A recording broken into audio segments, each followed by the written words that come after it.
aujourd'hui, nous étions réunis pour examiner deux rapports. Un rapport sur la gestion des corridors en Afrique centrale, un autre sur l'Observatoire régional des transports. Ces deux questions essentielles qui mettent au centre les problématiques de coûts, délais, de passage des marchandises dans notre sous-région et les experts qui ont été recrutés pour faire ce travail, ils en sont au deuxième estran et c'est déjà à travers les présentations qui ont été faites, nous allons vers des propositions extrêmement intéressantes et porteuses en ce qui concerne la gestion des corridors.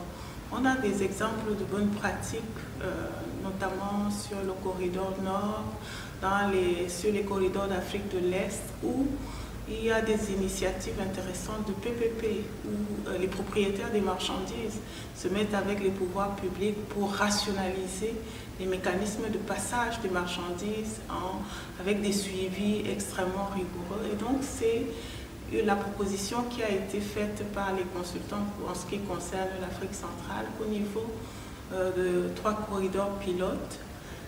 On a eu vers cette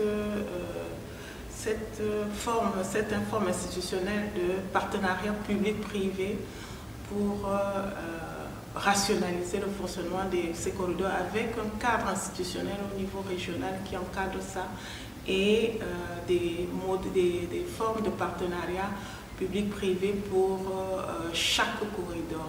Au deuxième atelier, c'est une question qui peut sembler anodine, mais qui est aussi importante, c'est l'Observatoire régional des transports. Le décideur a besoin d'informations, d'indicateurs, d'informations fiables. Aujourd'hui, au niveau de la CEMAC, on avait un observatoire des pratiques anormales qui essayait de suivre sur les corridors classiques Douala-N'Djamena et Douala-Bangui, de voir ce qui ne fonctionne pas. Et donc, il s'agit pour les consultants de faire des propositions pour généraliser les informations qui seront collectées auprès des parties prenantes, des acteurs de la chaîne de passage des marchandises en transit, notamment les ports, les transporteurs, et pour que ces informations qui seront collectées cette fois-ci de façon systématique soient analysées et publiées et diffusées comme outil d'aide à la décision. Et donc, nous en sommes à la présentation des rapports provisoires qui vont être enrichis après cet atelier en vue de les finaliser, du rapport final.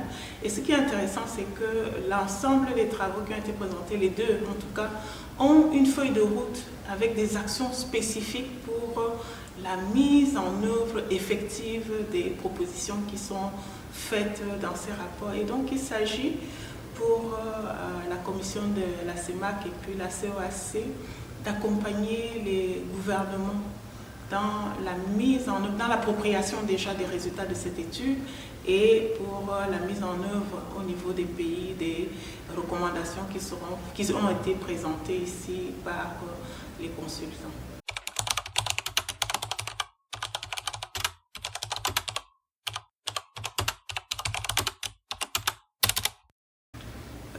C'est des questions en fait de coopération sous-régionale et donc les corridors c'est d'un pays à l'autre ou même sur 3 pays et la commission de la CEMAC ou la COAC sont ceux qui savent mettre les pays ensemble. Donc il s'agit de trouver les cadres dans lesquels ils ont l'habitude de rencontrer les ministres en charge des transports pour présenter les résultats de ces études et les ministres vont mettre leurs experts, c'est-à-dire leurs collaborateurs au travail afin de trouver les moyens, je veux dire la manière avec laquelle ces recommandations vont être matérialisées. On a déjà des exemples qui sont au niveau de 2 pays, par exemple la facilitation du transport entre le Cameroun et la Guinée équatoriale. Et c'est porté par la COAC.